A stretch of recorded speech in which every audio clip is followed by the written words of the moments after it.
কেউ বাউন্ডারের বেড়ায় আচ্ছা তোমরা ভালোই না আয় পড়ছি হচ্ছে নেত্রকোনার কলমাকান্দার পাঁচগাঁও পাহাড়ে। তো আমার পিছনে যে পাহাড়গুলো আছে এটা হচ্ছে আমার বাংলাদেশের যে কয়টা পাহাড়ি এলাকা আছে এর থেকে সবচেয়ে সুন্দর মানে আমার কাছে লাগছে। তো আমরা তো সেই পাহাড়ে চলে আসছি দেখার জন্য, দেখবো, ঘুরবো, ফিরবো এবং কিভাবে আপনারা এই জায়গাতে আসবেন সেইটা আপনাদের বলবো। এখন আমরা আছি হচ্ছে নেত্রকোনা রাজুর বাজারে, আর এখান থেকে আমরা কলমাকান্দার উদ্দেশ্যে ছেড়ে দেবো। আর আমার পিছনে হচ্ছে কলমাকান্দা নিজম পরিবহন বাস। তো এই বাসে যাবার আপনারা যারা ঢাকা থেকে আসতে যাচ্ছেন, ঢাকার মহাখালী বাস টার্মিনাল থেকে রাত 9:30 10:30টার সময় সরাসরি কলমাকান্দার বাস পাওয়া যায়। ভাড়া নেয় হচ্ছে 450 টাকা, আর হচ্ছে 9:30 এবং 10:30 সালমান পরিবহন। তো আপনারা যদি ওই বাসে আসেন একদম ডিরেক্ট ঘুরে হচ্ছে আপনার কলমাকান্দা চলে যাবেন। আর আমরা হচ্ছে এখান থেকে এই বাসে কলমাকান্দা যাবো, আমাদের সময় লাগবে 1 ঘন্টার মতো। আর আমাদের ভাড়া নিচ্ছে হচ্ছে 70 টাকা করে, কিন্তু আমরা মূলামূলি করে 60 টাকা আনছি। আর আমরা এখন সবাই রেডি, কলমাকান্দা যাবো, ওই জায়গাতে আপনাদের দেখাবো।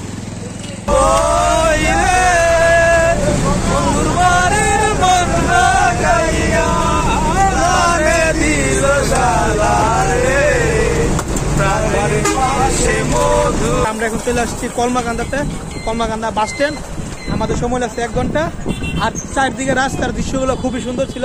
চারদিকে 40 টাকা করে দিয়ে আমরা জানি এরকম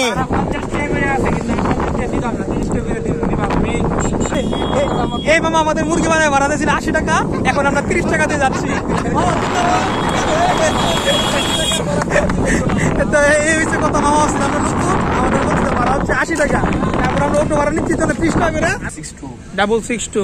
তো সবাই এসে কলমাকান্দা বাস স্ট্যান্ড এসে ওনার কল দিবেন। তো এই ভাই খুবই ভালো, ওনারা আমাদের কাছে ভাড়া হচ্ছে 80 টাকা, উনি আমাদের 30 টাকা করে নিয়ে যাচ্ছে। এই জায়গার ভিউটা দেখেন কত সুন্দর, লাল সবুজ লাল, সেরা একটা কম্বিনেশন। ঠিক আছে ভাই, ধন্যবাদ আপনাকে। তো আমরা এখন হচ্ছে কলমাকান্দা আমাদের মূল প্লেসে চলে আসছি। এই হচ্ছে চন্দ্রডিঙ্গা পাহাড়। নাকি? হ্যাঁ, তোমার বাড়ি কই? ও আমি সাকিব, আমার বাসা নেত্রকোনা। হ্যাঁ, এবার তুমি ডায়াল দাও, ডায়াল দাও। হ্যালো বাউনবাড়িয়া বেড়ান, কি খবর? আগে আসলাম বাউনবাড়িয়া, এখন নেত্রকোনায় পড়ছি। নেত্রকোনা পরিবেশটা খুবই সুন্দর, বাউনবাড়িয়া এসে কেত, নেত্রকোনা এসে খুবই উন্নত। তোর শেষ করলে মানুষ বুঝা কথা কইছ, শেষ করলে। হাই এভরিওয়ান, আমরা আসছি কলমাকান্দার পাঁচগাঁও নামক স্থানে, চন্দ্রডিঙ্গাতে, মেঘালয় গেসা অঞ্চল। সুউচ্চ পাহাড়গুলো দেখতে খুবই ভালো লাগতেছে। মন চাইতেছে বাংলাদেশ ছাইরা যদি ইন্ডিয়ার পাহাড়গুলোতে যাইতে পারতাম বা ইন্ডিয়াতে যায় 2-1 দিন থাকতে পারতাম, তাহলে মনে হয় আরো ভালো লাগতো। যাই বলে যাইবা, আমি চন্দ্রডিঙ্গার ছেলে, কলমাকান্দার আকাশ আসছে আমার সাথে, আমার এলাকাটা তারা দেখতে। সবাই আমাদের জন্য দোয়া করবেন, ওদেরকে আমার ভিডিওটা সুন্দর করে লোক। ওকে, হাই এভরিওয়ান, হাউন বলাইছে। হাই এভরিওয়ান, হাই ভিউয়ার্স, আমি হিমেল, আমি সিং থেকে নেত্রকোনা। ম্যাডাম, আমার নাম মমি সিংহা। তুমি মুভি শিখা কত পাহাড় দেখতে আসছি, খুব সুন্দর। আপনারা আসবেন আগামীতে। এটা ডাল, এটা হচ্ছে ডিম, আর হচ্ছে দেশি মুরগি। কত করে আপনাদের প্যাকেজ? মানে একজনে, মানে যারা আসবেন এখানে আপনারা এই জায়গাতে খাওয়ার ব্যবস্থা, আপনারা খাওয়ার এই জায়গাতে খাইতে পারেন। আর এই জায়গাতে আপনার বাইক হচ্ছে রাখে না, এই বাইকটা গেলে কত করে দিতে হয় না, মানে 20 টাকা ভাড়া দিতে হয় বাইকের। তো আপনারা যারা বাইক নিয়ে আসবেন এই জায়গাতে বাইকও রাখা যায়, সেফ আছে এই জায়গাতে, 20 টাকা করে ভাড়া দিতে হয়। আর এখানে হচ্ছে ইন্ডিয়ান প্রোডাক্ট আছে। আর এখানে হচ্ছে চন্দ্রডিঙ্গা মমি সিং হোটেল, মানে তার মানে এই জায়গাতে মানে খাওয়ার কোনো টেনশন নাই, মানে প্রচুর খাবারের হোটেল আছে। এটা হচ্ছে 100 বছরের বট গাছ। এই চন্দ্রডিঙ্গা পাহাড়ের একটি আকর্ষণ হচ্ছে এটা। আমরা মূলত একটা স্পট আসলাম আর কি, এই বট গাছটা দেখতে আসলাম। ঠান্ডা আছে, তো এই জায়গার যে বট গাছ আছে, এই বট গাছের একটা ইতিহাস আছে। এখানে নাকি আপনাদের চাঁদ সৌদাগরের যে ডিঙা ছিল, নৌকা, এই নৌকা এই জায়গাতে ডুবছিল। এইটার আকৃতি নাকি এই পাহাড়টা, তো এই জন্য এই জায়গার নাম হচ্ছে চাঁদ সৌদাগর থেকে চন্দ্র, আর ডিঙা থেকে হয়েছে ডিঙা, এই জন্য নাম হয়েছে চন্দ্রডিঙ্গা পাহাড়। তো এটা হচ্ছে নাম করে নামটা মনসামঙ্গল কাব্যের সাথে, ওই যে মনসামঙ্গল কাব্যের সাথে একটা সংস্কৃত আছে। আর এই জায়গাতে একটা 100 বছরের একটা বট বৃক্ষ আছে। তো এটা নিতে সব টুরিস্টরা আসে, আর সেই জায়গাতে রেস্ট নেই, এই জায়গাতে খাওয়া দাওয়া করে, ছবি টবি তুলে। তো বাংলাদেশ ভারত সীমানাটা উত্তপ্ত চলতেছে, যার কারণে হচ্ছে আমরা হচ্ছে এদিকে যে ঝর্ণা আছে, প্লাস ভিতরে আর কিছু সুন্দর জায়গা আছে, হিডেন প্লেস, ওই জায়গাগুলোতে আমরা যেতে পারতেছি না আর কি।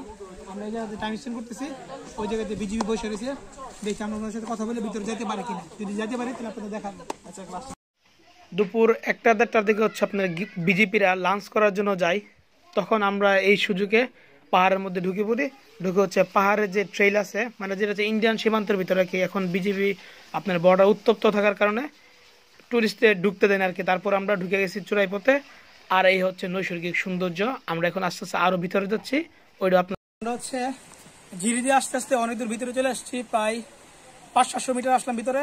এখনো ঝর্ণার দেখা পাচ্ছি না, আরো মনে হয় 1-1.5 কিলোমিটার গেলে হয়তো বা ঝর্ণা পাবো। আর এর মধ্যে দেশের যে অবস্থা, এই জন্য আমরা হচ্ছে আর ভিতরের দিকে যাচ্ছি না। বিজিবির টপকা আমরা এই জায়গাতে আসছি পাহাড় চিপা দেশিরা, তো আর রিস্ক নিতেছি না আর কি। আইতে সামনে যাবো, দেন হচ্ছে আমরা আবার ব্যাক চলে যাবো। তো আপনারা যারা বান্দরবনের বিভিন্ন পাহাড়ি ট্রেইলে যেতে যেতেছেন, তো আপনারা আমি বলবো যে আপনারা ঢাকা থেকে এই কলমাকান্দা আসেন, আপনারা সেম টু সেম বান্দরবনের ফিল পাবেন।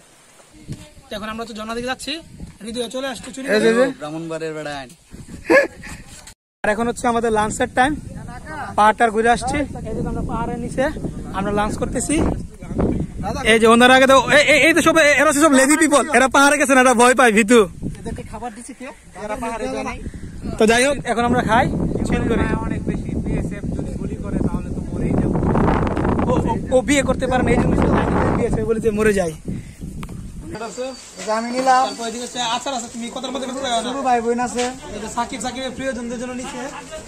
তারপর হচ্ছে এই যে হচ্ছে চকলেট আছে, চকলেট আছে 10 টাকা করে, 100 ml লাক্স, 4টা হচ্ছে 200 টাকা, তার মানে একটা হচ্ছে 50 টাকা করে। আমাদের চন্দ্রডিঙ্গা 5 গাঁও পাহাড় এ পর্যন্তই শেষ। এনজয় করলাম, চিল করলাম, প্রচুর ছবি তুললাম, ভিতরে ঢুকলাম, বাট আমরা ঝর্ণাতে যাইতে পারি না আর কি। তো সবাই ভালো থাকেন, সুস্থ থাকেন, দেখা হচ্ছে আরেকটা ব্লগে। আসসালামু আলাইকুম।